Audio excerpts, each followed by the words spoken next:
शिवपुराण श्री रुद्र संहिता पंचम खंड 57वां अध्याय। गजासुर की तपस्या एवं वध।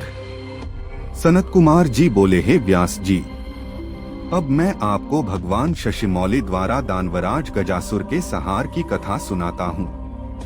गजासुर महिषासुर का पुत्र था। जब गजासुर को यह पता चला कि देवताओं के हितों की रक्षा करने के लिए उसके पिता महिषासुर का वध कर दिया गया है, तब उसे देवताओं पर बड़ा क्रोध आया। तब गजासुर ने देवताओं से इसका बदला लेने के लिए घोर तपस्या करनी आरंभ कर दी। काफी समय तक गजासुर ब्रह्मा जी को प्रसन्न करने हेतु तप करता रहा, परंतु ब्रह्मा जी वहां प्रकट नहीं हुए। इधर दूसरी ओर उसके तप की ज्वाला धधकती जा रही थी, जिससे देवता चिंतित हो उठे।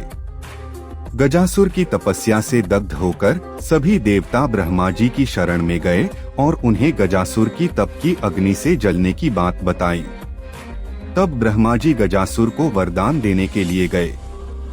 गजासुर ने ब्रह्मा जी की स्तुति कर उनसे महाबली और अजय होने का वरदान प्राप्त किया। तत्पश्चात ब्रह्मा जी उसे वर देकर वहां से अंतर्धान हो गए। ब्रह्मा जी से अपना मनचाहा वरदान पाकर गजासुर प्रसन्नतापूर्वक अपने स्थान को आ गया। वरदान पाकर वह गर्वित महसूस कर रहा था।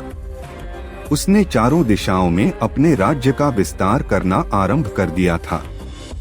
उसने तीनों लोकों सहित देवता, असुरों, मनुष्यों और इंद्रादि तथा सब गंधर्वों को जीतकर उनके तेज का हरण कर लिया। उसने सभी को बहुत परेशान किया। पृथ्वी पर रहने वाले सभी ऋषि मुनियों, तपस्वियों, साधु संतों और ब्राह्मणों को गजासुर दुख देने लगा तथा उनके कार्यों में बाधा डालने लगा। इस प्रकार गजासुर अपना राज्य फैलाता जा रहा था। एक बार वह भगवान शिव की प्रिय नगरी काशी में जाकर वहां सबको सताने लगा। तब सभी देवता मिलकर भगवान शिव के पास गए और उनसे हाथ जोड़कर प्रार्थना करने लगे, हे भक्तवत्सल, हे कृपानिधान, उस गजासुर नामक दैत्य से हमारी रक्षा करें। देवताओं की प्रार्थना मानकर भगवान शिव सबकी रक्षार्थ अपना त्रिशूल लेकर गजासुर का वध करने के लिए पहुँचे। तब भगवान शिव और दैत्यराज गजासुर में बड़ा भयानक युद्ध हुआ। वह तलवार लेकर शिवजी पर झपटा। शिवजी त्रिशूल द्वारा उस पर प्रहार करने लगे। अंत में देवाधिदेव भगवान शिव ने त्रिशूल का वार किया और उसे त्रिशूल के सहारे ऊपर उठा लिया।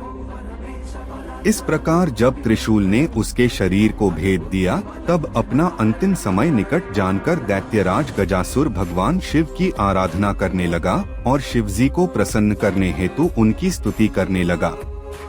गजासुर बोला, हे महादेव, हे कल्याणकारी, हे भक्त वत्सल, आप तो सबके ईश्वर हैं, देवों के देव महादेव हैं। आप सदा अपने भक्तों की रक्षा करते हैं और सदा भक्तों के अधीन रहते हैं। आप सबका कल्याण करने वाले तथा सबके कष्टों का निवारण करने वाले हैं। आप निर्गुण निराकार हैं। सब शरणागतों की रक्षा कर आप उनकी इच्छाओं को पूरा करते हैं। ऐसे देवाधिदेव भगवान महादेव शिव को मैं प्रणाम करता हूँ। प्रभो, मुझ पर प्रसन्न होइए और मेरे कष्टों का निवारण कीजिए।